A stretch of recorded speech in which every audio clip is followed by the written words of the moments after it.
I'm your man, John Wilson. Today, we're going to be finishing up the content. It's the last module of the year. Won't you join us for this? All right, so today, we will understand how to create frequency tables. I will understand what a JERF, MERF, and KERF is, which is a joint relative frequency, marginal relative frequency, conditional relative frequency. I didn't feel like writing them out. And you'll identify variable associations and use them in the real world. Everything we're going to be doing in this module deals with tables, our wonderful friends. This type of table right here is known as a two-way table, or a two-way frequency table. And it allows us to categorize data and see the relationship between two or more pairs of variables in a real-world situation. The frequency is the number of times an event occurs. So if we were to take a survey of 300 high schoolers per se, and we asked them a couple questions. A, do you have a phone? They would say yes or no. I have a phone and I don't have a phone. B, are you late to school or are you not late to school? They would say yes, I'm late, or no, I'm not late. We can put all that information into a table, and it's categorized one of four ways.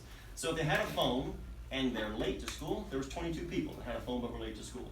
There was 198 people out of the people surveyed that had a phone but were not late to school. There were 8 people who had no phone but were late to school. There were 72 people that had no phone and were not late to school. These up and down are known as columns. These going from left to right are known as rows. The last column is always the total column. The last or bottom row is always the total row. And then in this far right corner is a very important piece of information. This will always be the location of the grand total. This tells you the total number of people that were surveyed or polled in this particular set of data. So looking at this, you should all be able to answer this question. How many people did we survey? 300. Pretty simple. How many people in total had a phone? 220. How many people in total had no phone? 80. How many people in total were late to school? 30. How many people in total were not late to school? 270. If you notice, 280 and 80 makes 30, and 270 make 300. Your total rows will always add together to equal the grand total. If these two don't equal the grand total, or these two don't equal the grand total, something is wrong. A two-way frequency table, like I said, is comprised of rows and columns, and the sum of the rows and columns can be added together to identify the grand total. So if I gave you a table that was missing a couple values, you could use the fact that they have to add together to equal the total rows in order to find the missing information. And like I said, the total number of students polled here can be found in the grand total. So that's what a two-way table looks like. This one's nice because it's all filled out for us. It gives us all the information we need. That won't always be the case. Sometimes it will, sometimes it won't, and sometimes we'll be asked to do a lot more than just look at the data. But this is a table, keep in mind, column, column, column, row, row, row. The totals must equal to each other, these must equal to each other. And what do you think? If we add these two together, what are they going to equal? 270. And if we add these two together, what are they equal? 30. 30. If we add these two together, what are they equal? 20. And if we add these two together? 80. 80. All right, so now that we know that information, let's see what happens if we have a table that has not been totally filled in. Like I said, we ain't always going to be presented with a completed two-way table. However, because we know that the rows and the columns are summed to equal the totals, we can fill the blanks using simple mathematical reasoning. So, if you can, always try to fill in the total rows and columns first. It makes completing the table easier. Looking here, I have a blank spot, I have 100, but I know if I add these together, they should equal 240. They should equal 240. So what's the only number that can go here that I can add to 100 equal 240? 140. See how this works? So 140 and 100 makes 240. Here I have 240, I have 24, and I have a blank. What's the only number I can put here that if I add these two together would equal 240? 216. 240 plus 216 equals 240. These two numbers should equal the total grand total. These two numbers should also equal the grand total. Now that I've filled in the total rows, the rest of it starts to fall into place. I know that if I add these two together, they have to equal 140. So what has to go here? 14. That's the only thing I can add to 126 for it to equal 140. Miranda, what has to go here in this spot? What do you think? I'm taking 14, I'm adding it to a number, and together it's going to equal 24. Now you can always do the reverse. What's the opposite of addition? Subtraction. So just her. So what is 24, just Miranda? What is 24 minus 14?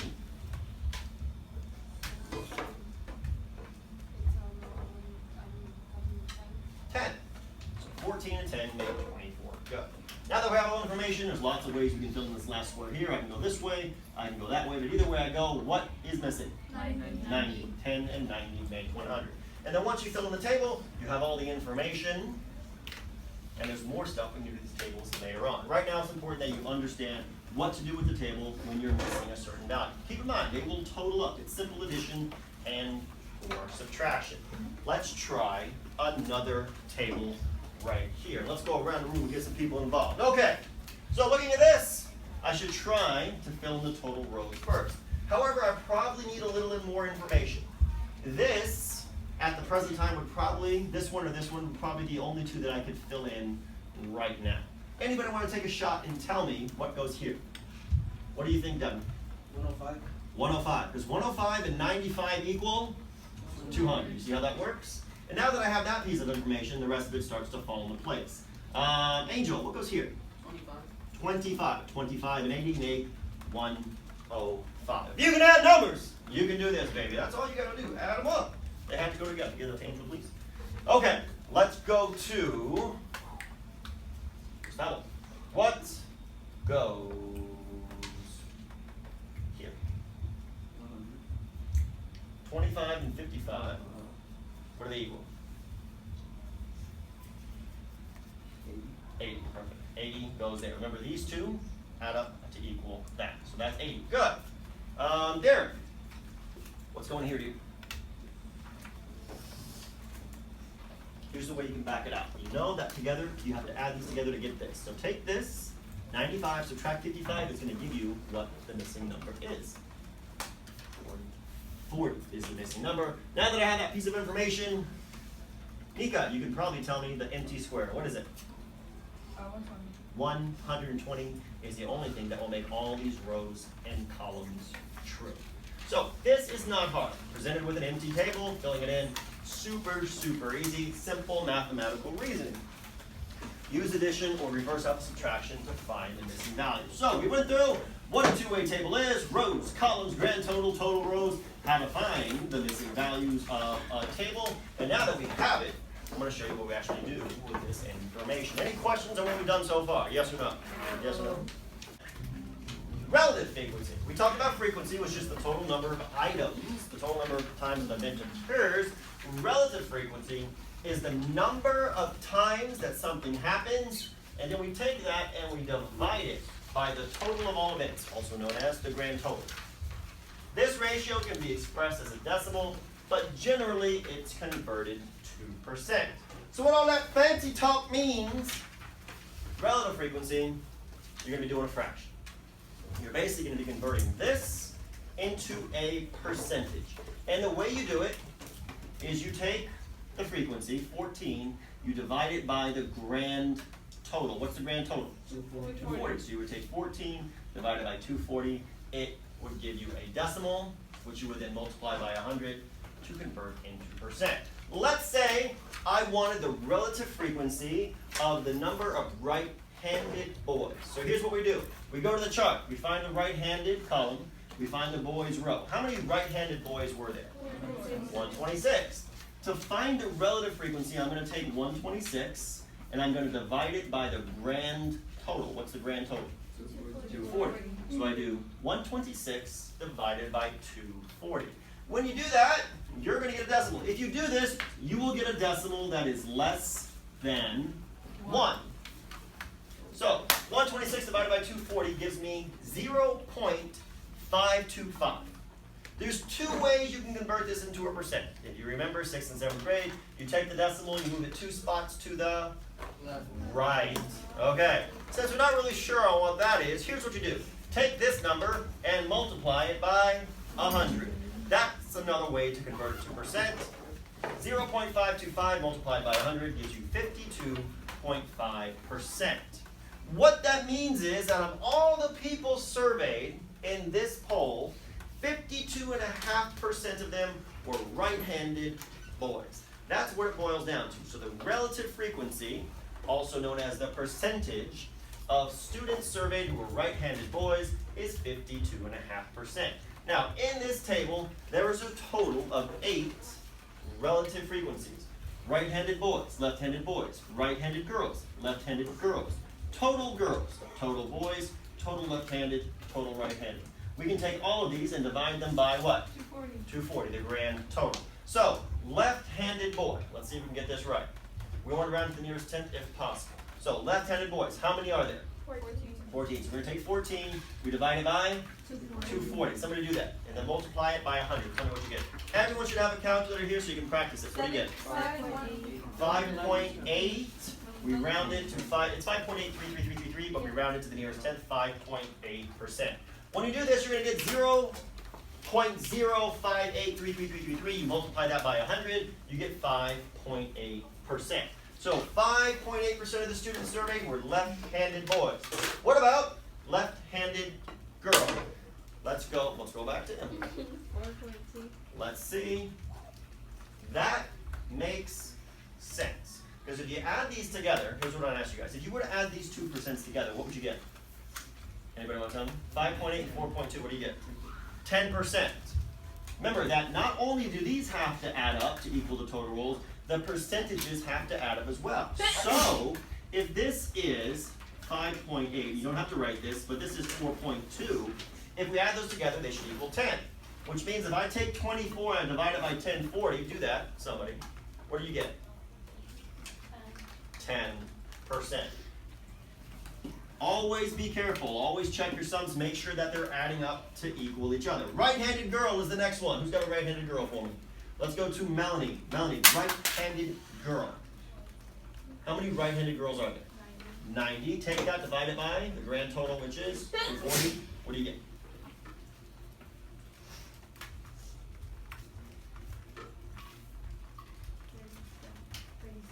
%37.5%. Good job. All right. Ethan. Left-handed. Now, to get the total number of left-handed people, you have to go to the total row. This is the total number of left-handed people. Left-handed, that's the total. So, what is the relative frequency of being left-handed? You're going to take 24, the total number of left-handed people, divided by the grand total, which is 240. So, what's the relative frequency? 0.1. Now, multiply that by 100 to turn it into a percent. 10. 10%. Good. If that's 10%, that leads me to believe, without even doing the math, Kiana, the number of right-handed people must be what percent? 90. Has to be 90, because there has to be 100% of the people. You don't have a right-handed, a left-handed, and I don't know, a third-handed person. Everyone here has one hand, right? Or left. Doesn't matter if you're a boy or a girl. So 10%, 90%. Good. I hope Ethan won. Okay. Relative frequency, Natalie, of being a boy. 58.3. 58.3 is correct. 140 divided by the grand total, 58.3%. That's the relative frequency in this table of being a boy. And Marcello, relative frequency of being a girl.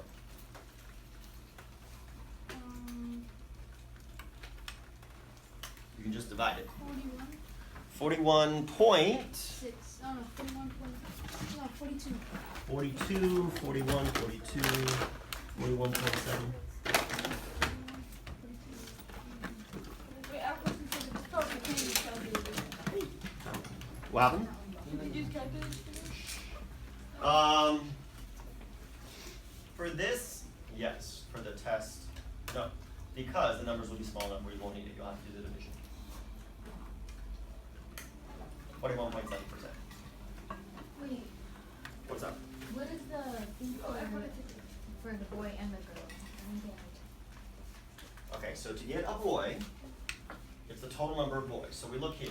Boys, total number of boys was Oh, 140. look at that. We divide that by 240. Then girls, total number of girls, 100 divided by 240, I get it now. that's where we get percentages.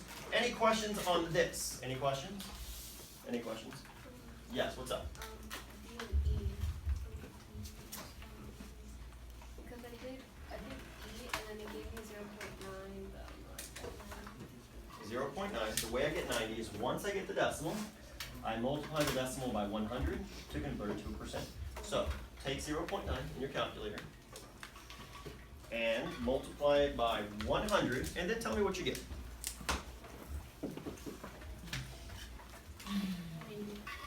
90%.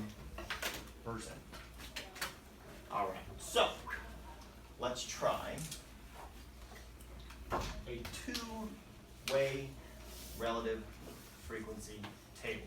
Now, in a two-way table, we still have numbers. In a two-way relative frequency table, we're going to be replacing all of the numerical values here with the corresponding percents. The same thing we just did, except now the entire table gets converted over to decimals and then percents.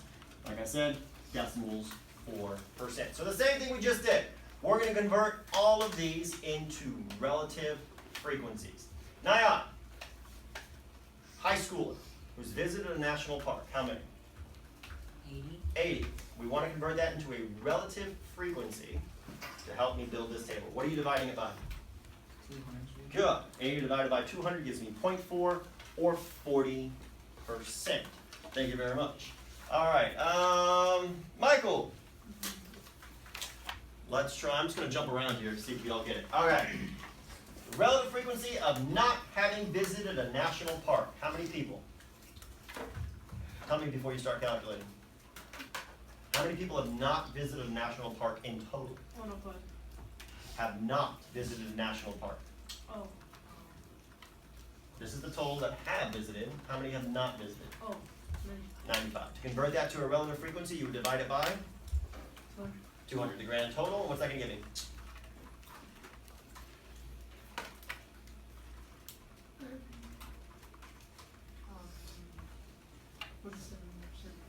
What is 7.5? 47.5%. Good job. Pass this back to Michael. Alec! Total! What's the relative frequency of being a middle schooler? 80. So we're going to take 80, we divide it by 200. That's going to give me 40%. Thank you. Francisco, relative frequency of being a middle schooler who has not visited a national park. What number are we looking at? You tell me. Middle schooler? Middle schooler who has not visited a national park. What number are we looking at? 55? 55. We're taking 55 and divide it by 200? 200. Hey! 27.5%. 27.5. That's my Spanish for the day. That's it. That's all I got. Okay. Going around. Pacheco! Relative frequency of having visited a national park. What happened? The total? Of having visited a national park. What number are you looking at? Visiting the national park, 13. This? No. This? Nope. The relative frequency of having visited a national park. This is the total. This is everybody. This includes middle schoolers, high schoolers, ones that have visited, ones that have not visited. I just want to know. Oh, okay. So what are you looking at? 2.5. Well, 105 divided by 200 is what? And then convert it to a percent. It's 52.5%. It's 52.5%. Take one, pass the other one back. All right, let's go to Castro. Kiana. Relative frequency of being a high schooler. Oh, okay. So, 60%. 120 divided by 200, 60%. Okay? Danny. Relative frequency of being a high schooler who has not visited a national park. It's 40, so divide that for me. you divided by The grand total. 200, you're going to get 0.2. And then you times it. 20%. Good job. And everything should total up here and here to be 100%. These should total up to be 100%. These should total up to be 100%. So on and so forth from there. Any questions on this at all? What's up? Oh, okay. Sorry about that. Who's that? Who's that? This guy. We have to fill in the graph or fill in blank. Robin? The graph fill in blank. Oh, I'm not telling you.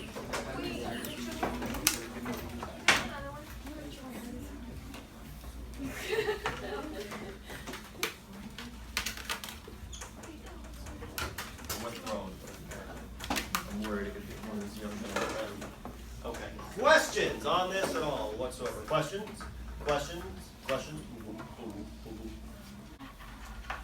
Where is she? So, looking at the book, by the way.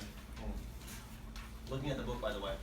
For years, I was like, what is wrong with this? Because something was never making sense for me. So this year, when I redid this whole lesson, I actually did research on my own, and I realized that in the book alone, for this one chapter, there were 3 huge errors. So everything that they were telling me for the last 3 years to put up here was somewhat wrong. So that means for the last 2 years, it's been somewhat wrong. So this year, I fixed the whole thing. That's crazy that the book itself is wrong. I don't know why. What? What? Why are you recording from? He's speaking to the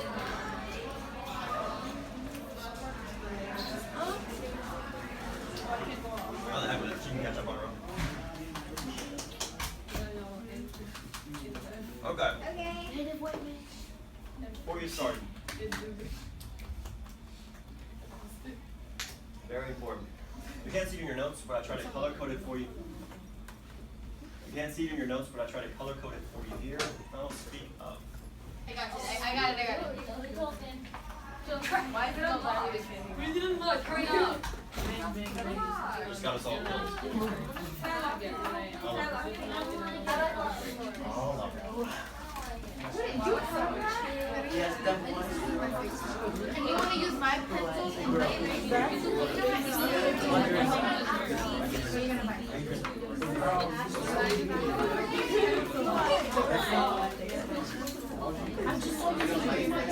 Ladies, gentlemen, shh. For this coming whiteboard after this, no bathroom break, please, because I want to be able to finish, and somebody has to go pick up my homework from the copy room when we get to that point. Who's ever done with the whiteboard here is who I'll send. So who's ever done with the third whiteboard can go first. Shh. All right, so I try to color code this for you guys so we can understand a little better. It's not really color coding your notes, but pay attention. Inside, this is the same table we just completed on the previous slide. If we dig a little deeper into this table, we have 2 different types of frequencies. We have something known as joint relative frequencies and marginal relative frequencies. Let me explain the difference. When we take something that is not in a total row, or total column, like these 4 numbers, and divide it by the grand total, that creates a joint relative frequency. Let me ask you a question. Is this number right here, is it in a total row or a total column? Yes or no? No. This is a total row, that's the total column. This number, this number, this number, and this number make up the heart of the table. They are not in total rows. When we take them and divide them by the grand total, it forms a joint relative frequency. The key is it's dividing numbers that are not in the total rows or columns. Those become joint relative frequencies. The other frequencies we have here, I'll wait for you guys to catch up. The ones highlighted in green are known as marginal relative frequencies. The definition of a marginal relative frequency is when you take something that is in a total row or column and divide it by the grand total. Marginal, in case you don't realize, means on the margin or on the edge of the table. Notice that this number and this number are on the edge of the table, so are these 2. Those form my marginal relative frequencies. It's when we take something that is in a total row or column and divide it by the grand total. So joint relative frequencies are inside the table. In the heart of it, they're not in the total row or column. Marginal relative frequencies make up the total rows or columns. Keep in mind, here, dividing by the grand total. These 4 dividing by the grand total. The only difference is these 4 are not in a total row or column. These 2 and these 2 do make up the total rows. These are your marginals, those are your joints. It's important that you know those in case you're asked to find one. We also have something known as a conditional relative frequency. This is the one where I really need you guys to focus in. The reason I explained what JERFs and MRFs were, joint relatives and marginal relatives, is because we need to be able to find something known as a conditional relative frequency. A conditional relative frequency is when you take a joint relative frequency and divide it by a marginal relative frequency. So far up to this point, everything you've been dividing has been by the grand total. You've taken any of these numbers and you've divided them by the grand total. So I took the table from your whiteboard a second ago and I converted it all into frequencies as decimals. This is a true two-way relative frequency table. So far though, when you've been converting this into a frequency, everything we've been dividing, you don't need to draw this by the way, every single number we've divided has all been by the grand total, everything. That's not the case with conditionals. In conditionals, you're going to be taking one of the joint relative frequencies and we'll be dividing it by one of the marginal relative frequencies. And the reason we do this is so we can find out if the data has certain associations. What it boils down to, joint relative divided by marginal relative equals conditional relative frequency. This is the only time, this and finding associations, when you will be dividing by something other than the grand total. So JERF divided by MRF equals a curve.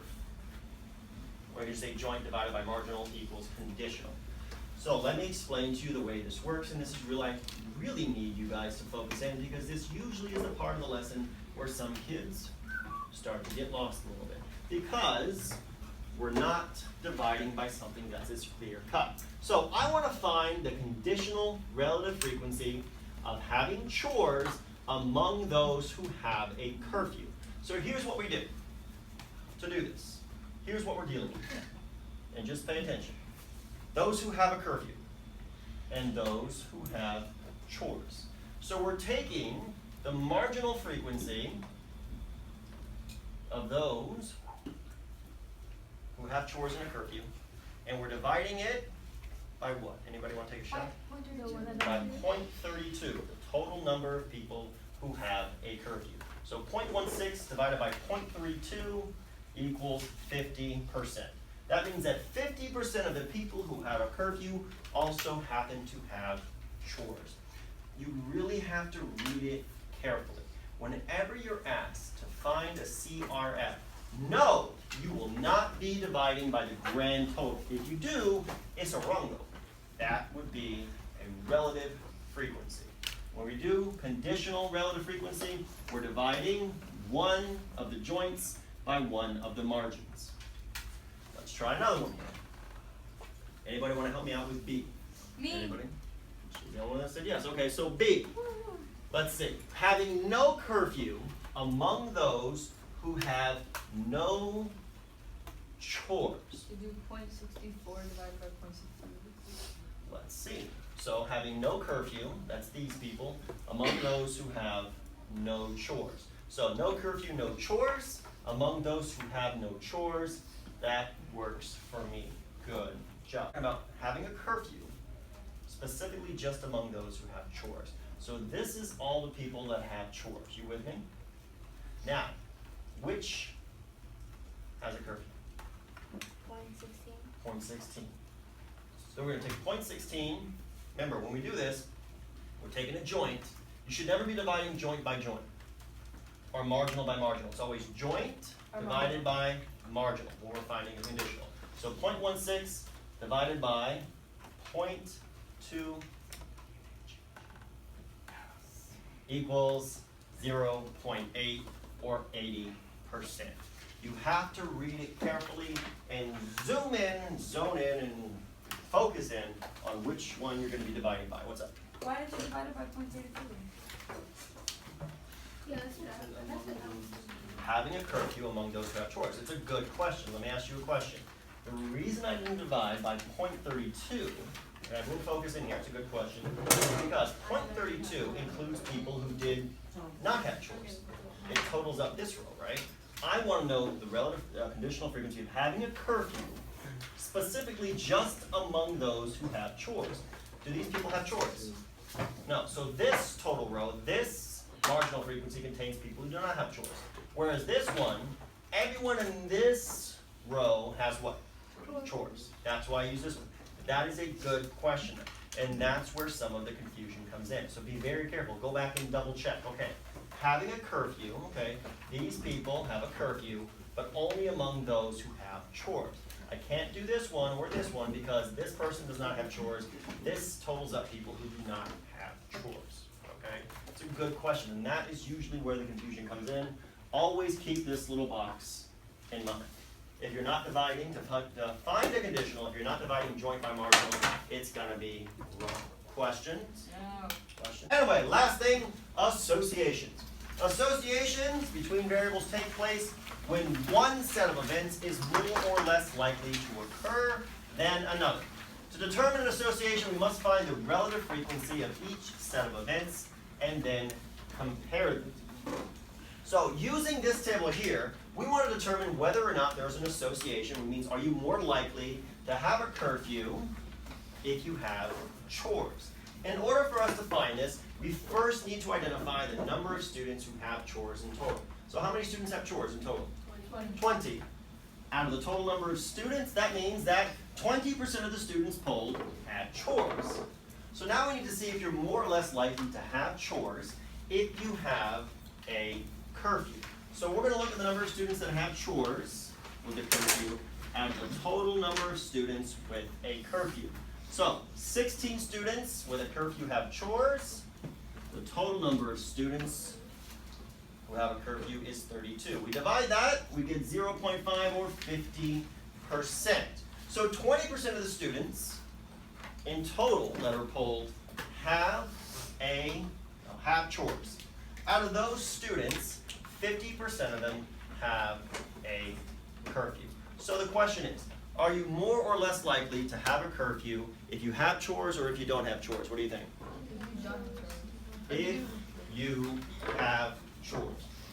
Only 20% of the total number of students polled had chores. However, of the students who have a curfew, 50% of them have chores. So you're more likely to have chores. There's an association between having chores and having a curfew. You're more likely to have a curfew if you have chores, or you're more likely to have chores if you have a curfew. That's basically what we're looking for. Is there a difference in the percentages of the students? 20% of the students total had chores, but 50% of those students that had chores also had a curfew. So more likely to have a curfew if you have chores. Now, this is not always going to be the case. There's not always going to be an association. Sometimes there won't be. Sometimes it'll be the exact same thing. If we look here, this table details information about domestic international flights, whether or not they were late or not late.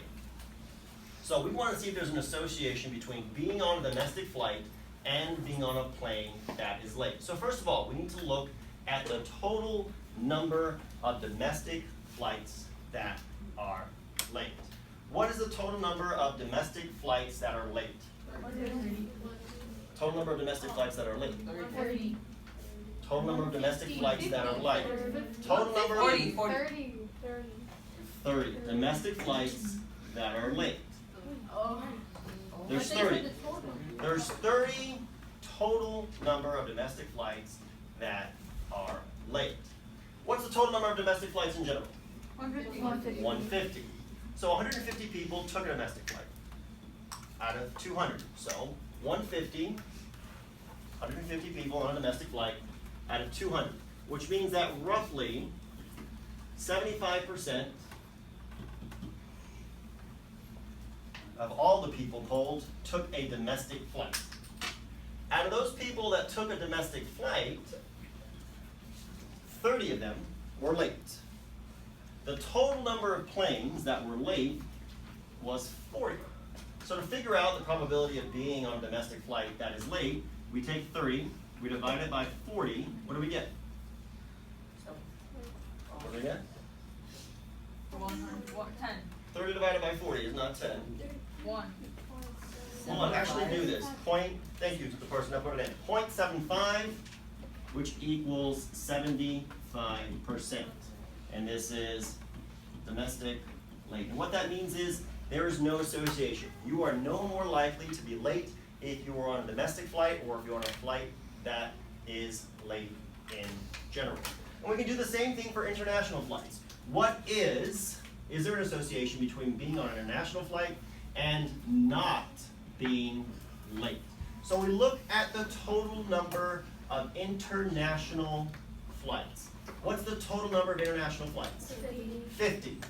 And we take that and we divide it by 200. What's that going to give me? 0.25 or 25%. So 25% of the people polled took an international flight. And then we're going to go to the number of international flights that were not late. We do 40 divided by 160. What's 40 divided by 160? 0.25. So once again, you are no more likely to be on an international flight as you are to be on an international flight that is late. No association here, no association here. The only time there's an association is if one or more set of events is more likely to happen than the other. Here, you're just as likely, so it doesn't matter. Here, you were more likely to have chores if you had a curfew, so there was an association here. It's only if one is more or less likely to occur. Yes?